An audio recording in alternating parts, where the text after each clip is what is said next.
Reuters has described this as a dramatic escalation. Would you agree? It's an escalation in the sense that clearly it's another attack on Russia. This time it would appear by Islamic State.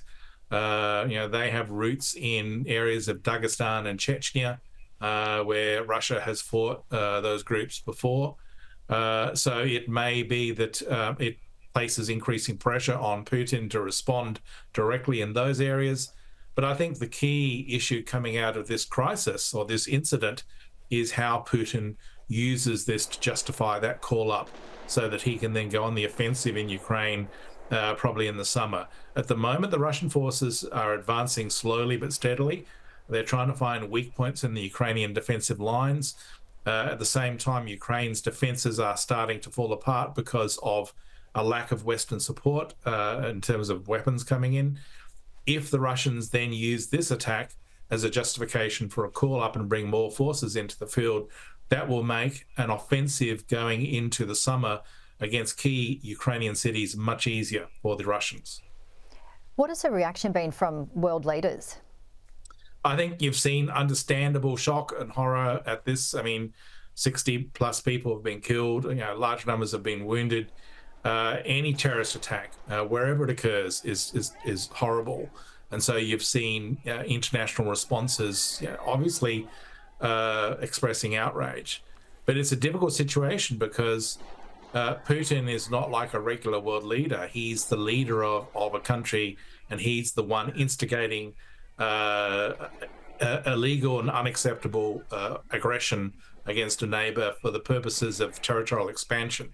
So it puts the international community into a difficult situation in terms of they can't express sympathy to Putin, but they can express sympathy to the Russian people. We just heard in the package earlier the number of attackers is not clear. What more do we know regarding the attackers? I think it's very clear that they came in just carrying small arms. So, assault rifles like AK-47s. Probably they had grenades as well. We talked about explosions. There were some indications they had some sort of explosive capabilities, and clearly the fact that the concert hall's roof caught on fire suggests they had those sorts of explosive capabilities. But they were a typical Islamic State type operation in the sense of a small number of attackers coming in without warning, armed with small arms, designed, and their goal was to inflict as many casualties as possible, as quickly as possible. And finally, what will you be watching closely for in the short term? I think my focus is on how Putin will use this to justify a mobilization of manpower that then can be thrown into the fight in Ukraine, because that's the key issue here. The key issue is how do we ensure that Russia is defeated in Ukraine?